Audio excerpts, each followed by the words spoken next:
Saudi के अमीर शेखों का ऐसा काला सच जिसे जानकर आपको विश्वास नहीं होगा। कैसे एक चूहे ने 5 लाख का सोना ढूंढ निकाला, बहुत मजेदार किस्सा है। और तब क्या हुआ जब बीवी को शादी के 10 महीने बाद पता चला कि उसका पति एक लड़की है, जानेंगे वीडियो के आखिर में।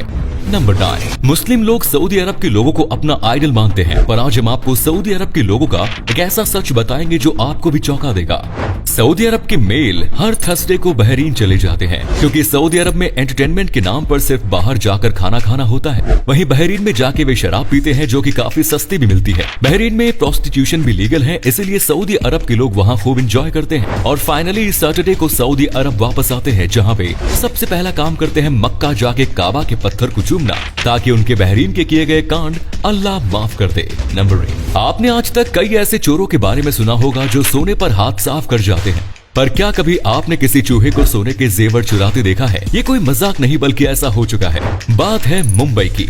सुंदरी प्लानी बैल नाम की महिला ने गलती से रोटी के बैग की जगह एक भिखारी महिला को सोने के गहनों से भरा बैग दे दिया, जिसे वो बैंक में गोल्ड लोन के लिए डिपॉजिट करवाने जा रही थी। सुंदरी को जब तक ये रियलाइज हुआ कि भीख मांगने वाली वहाँ से जा चुकी थी, इसके बाद सुंदरी पुलिस स्टेशन गई और पुलिस ने उसकी शिकायत पर सीसीटीवी कैमरा खंगाले तो पता चला कि भीख मांग रही महिला ने उस बैग को कचरे के डब्बे में फेंक दिया और उस कचरे के डब्बे से कुछ चूहे उन गहनों को गटर में ले गए। इसके बाद पुलिस ने गटर से पूरे 5 लाख के जेवर बरामद करके सुंदरी के हवाले कर दिए। नंबर 7, आपने अक्सर देखा होगा कि लोग अपनी कार्स और बाइक्स के ओरिजिनल टायर्स बदलवा कर उनकी जगह ऊंचे और बड़े टायर्स लगवा लेते हैं। और आज हम आपको बताएंगे कि ऐसा करके फायदे और नुकसान क्या है। सबसे पहले बात करते हैं फायदों की। ऐसा करने से पहले बड़ा फायदा होता है कि आपकी गाड़ी टर्न आसानी से ले पाती है, साथ ही आपकी गाड़ी के पलटने के चांसेस कम होते हैं। अब बात करते हैं नुकसान की। सबसे पहले तो आपका स्पीडोमीटर ठीक स्पीड नहीं शो करता। ऐसे में कई बार आपको ओवर स्पीडिंग का चालान भरना पड़ सकता है। कार का स्टीयरिंग टाइट हो जाता है और फ्यूल खपत भी बढ़ जाती है। क्या आप इस फैक्ट के बारे में पहले से जानते हैं? नंबर 6, भारत के अमीर लोग अपना और अपनी कंपनी का काफी सारा पैसा स्विस बैंक में जमा करवाते हैं, जिसके बारे में आप सभी ने कभी न कभी सुना ही होगा। पर अब स्विस बैंक की एनुअल स्टेटमेंट में भारत की सरकार की काला धन वापसी लाने की पॉलिसी पर सवाल खड़े कर दिए हैं। कैसे, चलिए बताते हैं।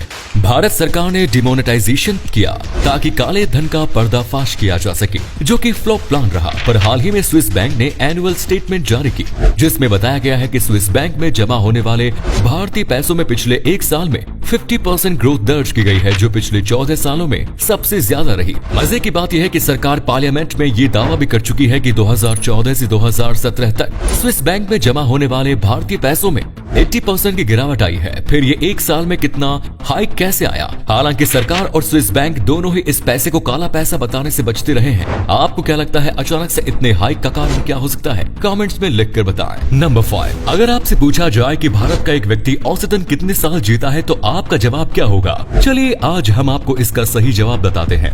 भारत के लोगों की एवरेज एज है 69.7 ईयर्स, जबकि वर्ल्ड एवरेज है लगभग 72.6 ईयर्स। सबसे ज्यादा एवरेज एज वाला देश है जापान, जहाँ के लोग औसतन 84 साल जीते हैं। मजे की बात यह है कि इस रैंकिंग में बांग्लादेश ने भारत को पीछे छोड़ दिया, क्योंकि बांग्लादेश के लोगों की एवरेज एज है लगभग 74 साल। इससे पता चलता है कि हमारे देश का हेल्थ केयर सिस्टम बांग्लादेश से कितना पीछे चल रहा है। अगर सरकार में हेल्थ केयर सिस्टम को दुरुस्त करने के लिए ठोस कदम नहीं उठाए तो भारत की औसत एज और भी नीचे जा सकती है। नंबर 4, क्या हो अगर आपसे कोई कहे कि आपको 3 पराठे खाने हैं और बदले में आपको लाइफ टाइम के लिए खाना और लाइफ इंश्योरेंस बिल्कुल फ्री मिलेगा।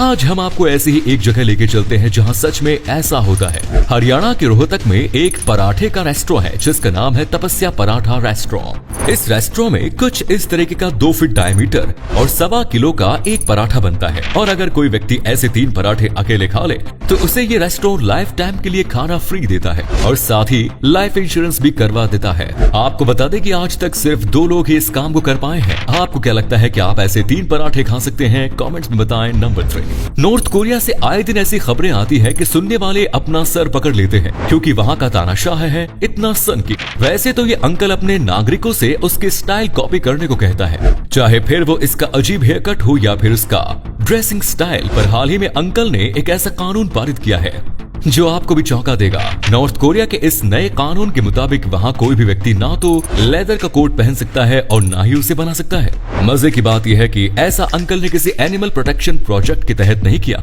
बल्कि उसने ऐसा इसलिए किया ताकि वो खुद लेदर की बनी जैकेट्स पहने और उन्हें पहनकर यूनिक लगे और कोई चाहकर भी उसकी स्टाइल को कॉपी न कर पाए। इतिहास में कई चूतिया तानाशाह देखे हैं, पर इसने तो सारी हदें ही पार कर दी। नंबर 2, आपने अक्सर नोटिस किया होगा कि प्लेन की खिड़कियों को खोला नहीं जा सकता, पर आखिर प्लेन की खिड़कियों को ऐसा क्यों बनाया जाता है, चलिए आज हम आपको बताते हैं। एक प्लेन नॉर्मली 30,000 से 35,000 फीट की ऊंचाई पर उड़ता है, जहां एयर की डेंसिटी कम हो जाती है और हवा में ऑक्सीजन की मात्रा भी काफी कम हो जाती है।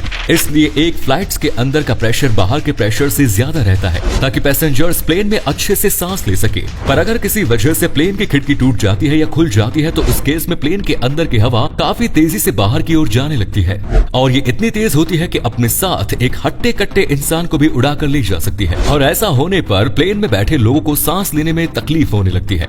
इसीलिए प्लेन की खिड़कियों को ऐसे बनाया जाता है कि अंदर बैठे पैसेंजर्स सिर्फ ट्रांसपेरेंट ग्लास से बाहर का नजारा देख पाएं। नंबर 1, क्या हो अगर आप किसी पुरुष से शादी करें और शादी के बाद आपको पता चले कि वो असल में एक महिला है। कुछ ऐसा ही हुआ इंडोनेशिया की महिला के साथ। इंडोनेशिया की एक महिला की मुलाकात एक व्यक्ति से हुई और दोनों को प्यार हो गया। फिर दोनों ने शादी कर ली, पर शादी के 10 महीने के बाद महिला को पता चला, जिससे उसने पुरुष समझकर शादी की थी, असल में वो एक महिला है जो अपनी पहचान छुपाकर उसके साथ रह रही थी। महिला ने ये भी आरोप लगाया कि शादी के बाद से उसके फ्रॉड पति ने उससे बिजनेस के नाम पर 15.7 लाख रुपीस दिए। अब ये मामला कोर्ट तक जा पहुंचा है। अब देखना यह है कि इंडोनेशिया का कोर्ट इस मामले में क्या फैसला लेता है। धन्यवाद। तो दोस्तों, अगर आपको ये वीडियो अच्छा लगा तो आप अपने दोस्तों के साथ इसे शेयर जरूर करें। इससे हमें मोटिवेशन मिलता है और भी अच्छी वीडियोस लगातार बनाते रहने के लिए। ऐसे ही वीडियोस देखते रहने के लिए सीक्रेट इंडियन टीवी को अभी फॉलो करें। धन्यवाद।